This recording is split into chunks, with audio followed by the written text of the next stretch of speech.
KDM, King Deddy Mulyono. Mulyadi sama-sama beroperasi di dalam market of stupidity itu.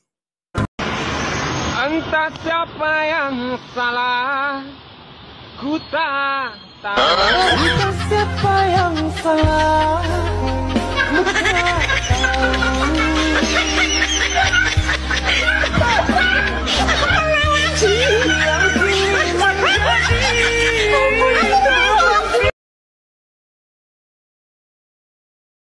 Akang punya konsultan medsos gak? Dia bilang gak ada gitu. Yang ada adalah konsultan politik. Nah, gue denger soal konsultan politik ini. Salah satunya ketika KDM jadi Bupati Purwakarta itu, konsultan politiknya adalah yang sekarang menjabat. Bahwa saat ini kita di persimpangan jalan antara tetap menjadi negara hukum di mana kekuasaan dikendalikan oleh hukum, atau kita menjadi negara kekuasaan di mana hukum diatur dan dikendalikan oleh penguasa. Bukan volume suara yang bikin lo didengar, tapi cara lo nyusun kata. Anies Baswedan bukan orator yang meledak-ledak, tapi tiap katanya bikin orang mikir. Dia ngomong pelan, tapi nancep. Karena yang dia bentuk bukan emosi lo, tapi cara lo mikir. Anies itu pintar milih diksi. Dia nggak debat, dia narik perhatian lewat logika.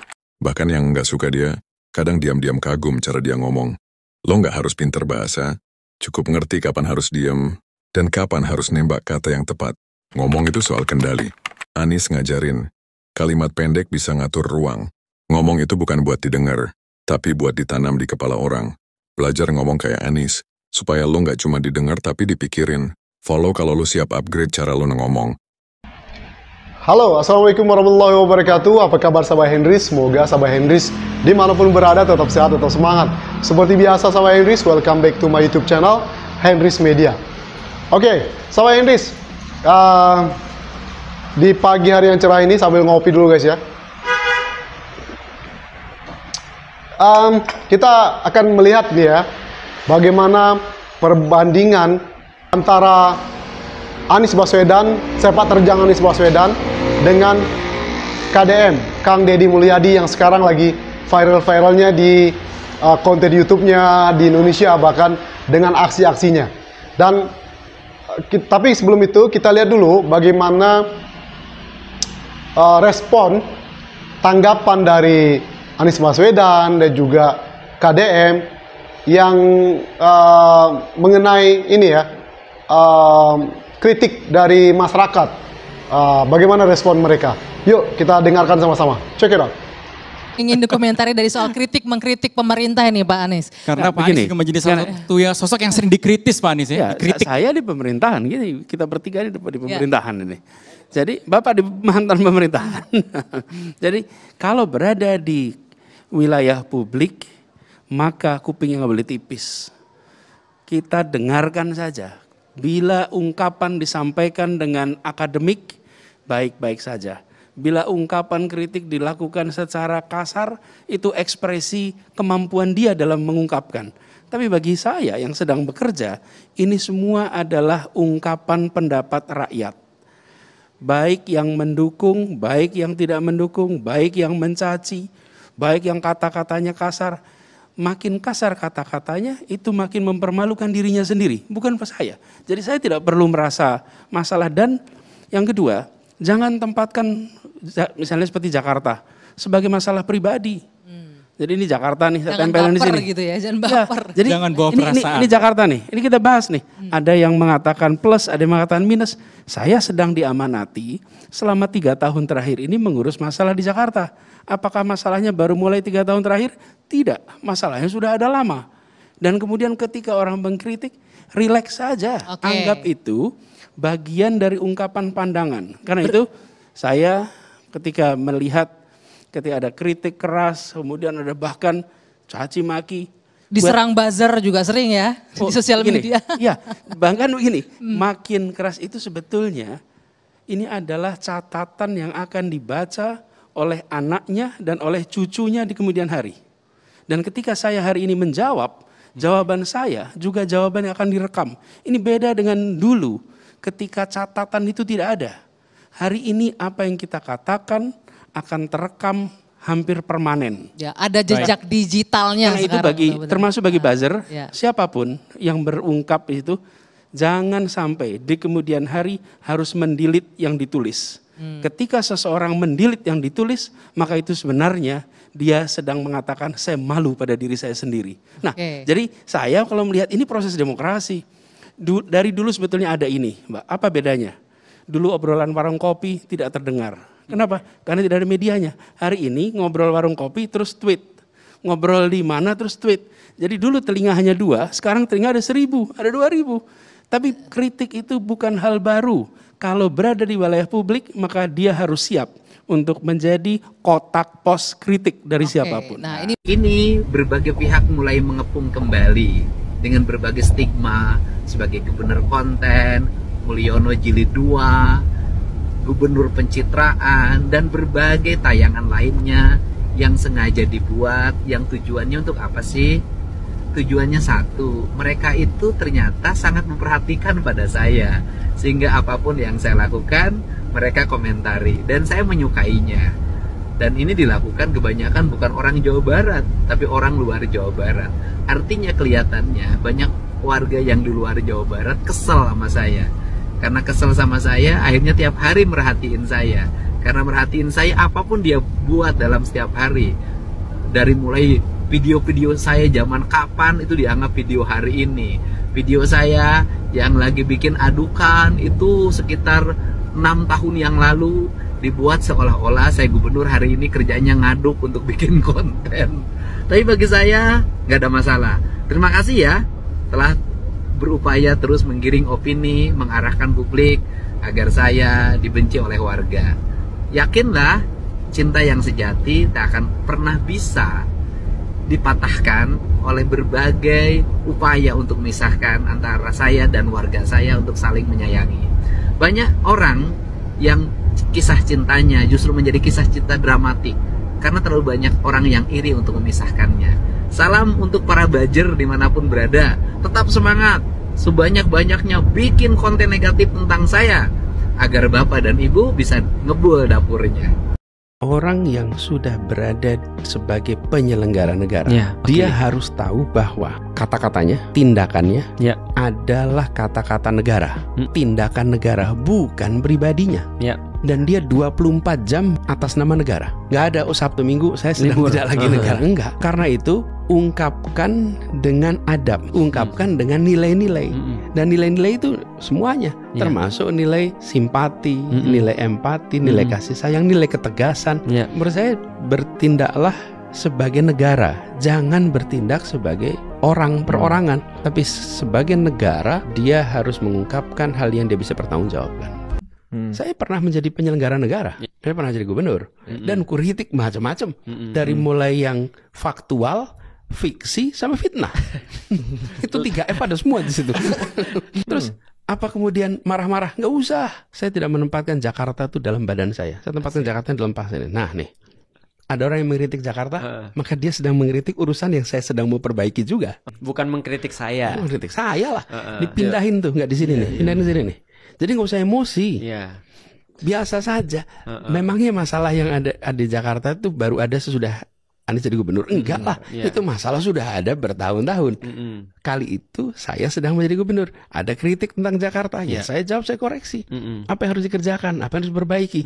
Kalau kita perhatikan, di antara kedua respon, mana nih menurut kalian yang tepat dalam merespon sesuatu, ya, kritik masyarakat? Apakah Anies Baswedan atau Deddy Mulyadi? Komen di bawah guys ya. Nah, kalau saya pribadi melihat, memang tampaknya Anies Baswedan lebih ini ya, lebih apa namanya, bisa merespon publik itu atau kritik publik itu dengan bijak. Nah, kalau KDM tampak seperti antipati dengan kritik yang diajukan ke beliau. Padahal kita tahu bersama kan, yang mengikuti Pak Anies Baswedan, bagaimana kritik ya kan, kemudian fitnah, berita hoaks yang ditujukan ke Pak Anies Baswedan itu luar biasa. Tapi justru malah sebaliknya, dia menanggapi dengan santai.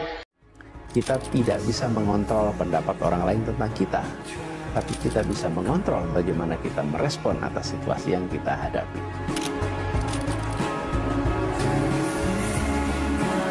Setiap orang memiliki perjalanan hidupnya masing-masing, dan ketika kita bisa menerima diri kita, insya Allah kita akan bisa lebih mudah menerima orang lain juga. Ketika kita selalu berusaha untuk disukai semua orang, bukankah itu membatasi kebebasan kita? Kita takut mengambil keputusan atau mengekspresikan diri kita yang sebenarnya. Bila kita selalu berkeinginan untuk disukai. Dengan berani untuk tidak disukai, kita membuka pintu untuk menjadi versi yang terbaik dari kita.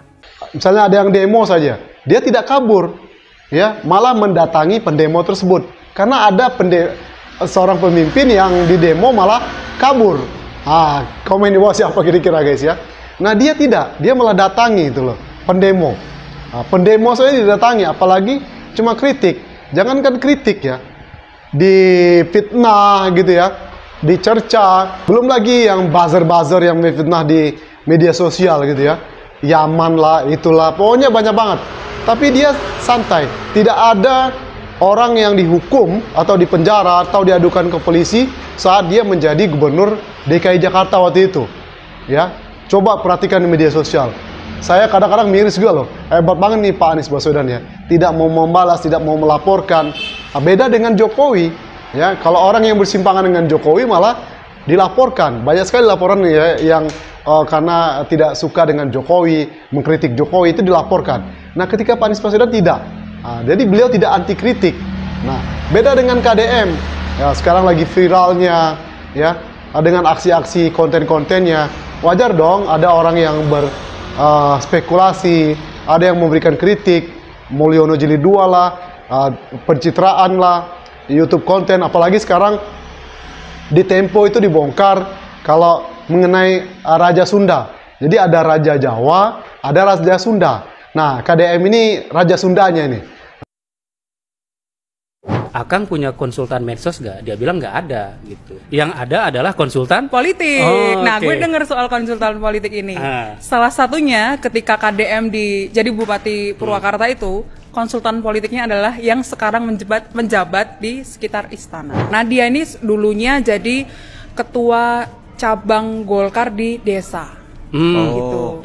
Jadi dari bawah dulu memang mulainya. Nah, lalu ketika sudah mulai karirnya sudah mulai naik dan dikenal waktu itu di masyarakat Purwakarta ya, karena HMI Connection tadi, lalu dia menjadi calon wakil bupati. Deddy Mulyadi ini juga membangun dinasti politik ya, sejak awal gitu. Ketika dia selesai menjabat sebagai Bupati Purwakarta saat itu, penggantinya itu adalah istrinya ya, yang kemudian menjadi mantan, Ane Ratna Mustika gitu. Dan di tingkat DPRD pun anaknya dia juga kemudian terpilih gitu ya. Gue kan berbincang-bincang juga ya dengan beberapa politikus Golkar di Jawa Barat gitu. Deddy Mulyadi ini memang menanam akar di berbagai daerah gitu. Jadi misalnya di Purwakarta dia punya orang, kemudian di Subang dia punya orang gitu, dan sampai mengatur misalnya.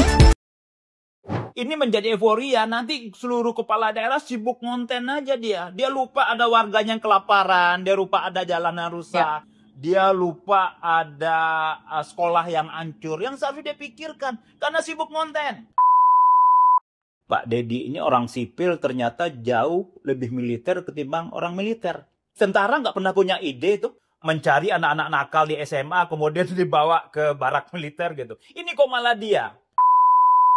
Udah, aku mau nanya lagi nih selanjutnya soal cover, karena ini statementnya catchy banget ya. Udah, habis Mulyono terbitlah Mulyadi gitu. Apa aja nih udah indikatornya sehingga Tempo itu menyamakan Mulyono dengan Deddy Mulyadi gitu? Banyak pemimpin kita yang gagal menemukan masalah, apalagi carikan solusi ya. Deddy Mulyadi sudah satu step jalan yang benar nih. Dia menemukan masalah, tapi solusinya yang bengkok. Barangkali karena Deddy Mulyadi terbiasa memakai cara instan menyelesaikan berbagai soal di masyarakat. Ketika menjadi Bupati Purwakarta pada 2008-2018, tanpa riset yang cukup, ia mengatur jam masuk sekolah di perdesaan, lebih awal dan lebih singkat dibanding siswa di perkotaan. Peraturan Bupati nomor 69 tahun 2015 itu juga mewajibkan siswa berpuasa sunnah Senin dan Kamis. Hasilnya, indeks pembangunan manusia Purwakarta sampai Dedi selesai menjabat tak beranjak dari kategori sedang. Gaya kepemimpinan Dedi Mulyadi mungkin efektif menjaring simpati tersebab publik yang mudah silau pada pemimpin yang populis tapi tak menyelesaikan akar masalah. Alih-alih berfokus pada akar masalah tersebut, Dedi Mulyadi asik masuk dengan problem instan yang ia urus di permukaan.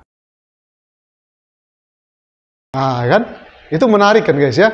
Jadi seolah-olah dia mau jadi Raja Sunda nih. Nah tuh, belum lagi Bocor Halus Tempo juga membongkar situ kalau ada konsultan politik di KDM itu di dalam istana. Jadi jangan-jangan ini orang yang konsultan yang sama kepada Prabowo Gibran, kepada Jokowi, kan itu. Ada banyak spekulasi mengatakan disiapkan untuk Jakarta atau nanti disandingkan dengan Gibran ya. We don't know. KDM itu dengan konten-kontennya mencuri perhatian masyarakat, beda dengan Anies Baswedan melalui organisasi yang baru saja diluncurkan, Aksi Bersama. Cerita tentang sebuah langkah kecil, tapi dampaknya semoga bisa jadi besar. Cerita tentang langkah awal baru sebuah gerakan bersama. Cerita tentang menghubungkan dua sisi harapan. Jadi tanggal 14 Mei yang lalu, kita meluncurkan sebuah gerakan yang kami beri nama Aksi Bersama. Ini bukan perusahaan komersial, ini bukan institusi negara, ini bukan partai politik, tapi ini gerakan. Aksi Bersama adalah wadah yang mewadahi orang-orang dari berbagai latar belakang untuk bisa bertemu, untuk bisa beraksi untuk Indonesia. Apa sebenarnya Aksi Bersama itu? Ini adalah sebuah gerakan sosial gotong royong. Bukan untuk satu orang, bukan untuk satu kelompok, tapi untuk siapa saja yang peduli dan ingin terlibat. Kami ingin memfasilitasi karya nyata, membangun yang dibutuhkan rakyat. Bukan sekedar yang mudah, tapi yang berdampak. Kita bisa mulai dari yang kecil, yang konkret, dan yang sangat dibutuhkan. Dan bisa dilakukan bersama-sama. Bukan proyek-proyek besar yang perlu dana triliunan, tapi proyek-proyek yang langsung terasa manfaatnya. Dan proyek pertama kami adalah membangun jembatan gantung. Beberapa hari yang lalu kami baru saja menyelesaikan sebuah proyek pertama kami, jembatan gantung di Dusun Cikembang, Desa Cihanjuang, Kecamatan Cibaliung, Kabupaten Pandeglang, Provinsi Banten. Kami sebut jembatan gantung ini sebagai titian persatuan. Keren sekali Mas Anies ini ya. Tahu-taunya jadi aja jembatannya, tanpa diketahui proses pembuatannya. Dan ini nih buat pemerintah setempat, kalian itu nggak punya malu atau gimana? Masa kalah sama pengangguran? Oh iya ya, pemerintah sekarang kan memang sudah nggak punya rasa malu. Nah, bayangkan beliau pengangguran loh. Beliau bukan pejabat publik, bisa membuat jembatan gantung yang sangat bermanfaat. Apalagi kalau beliau menjabat sebagai pejabat publik, tentu akan banyak. Contoh saja Jakarta. Banyak sekali kan yang yang dilakukan di Jakarta, inovasi-inovasi transportasi gitu ya, belum lagi pembangunan gitu ya, infrastruktur ya, itu sangat dirasakan oleh masyarakat Jakarta. Nah sekarang beliau menginisiasi organisasi bersama, aksi bersama ya. Nah sekarang jumlah anggotanya makin banyak dan sekarang dia sudah mulai bergerak di Bandung lewat aksi bersama. Volunteer-nya banyak banget guys, yang ikutan gitu loh, yang ikutan aksi bersama ini. Apakah nanti, makanya saya bilang mulai dari ujung Pulau Jawa, perlahan ke daerah-daerah lain, mungkin nanti Sumatera, Kalimantan, Sulawesi, Papua. Maka dalam waktu 4 tahun kurang lebih lah ya, Pak Anies Baswedan punya banyak waktu untuk bisa mencuri perhatian masyarakat lewat aksi nyata. Kan selama ini kan Pak Anies Baswedan dijuluki gubernur omon-omon gitu ya. Cuman banyak merangkai kata-kata. Nah sekarang dia ingin mematahkan stigma negatif itu. langsung aksi nyata. Jadi stigma negatif kepada Pak Anies Baswedan tentang gubernur omon-omon hanya bisa menangkai kata-kata itu sirna. Bukannya sirna, malah makin jadi nih tampaknya. Tampaknya malah makin jadi.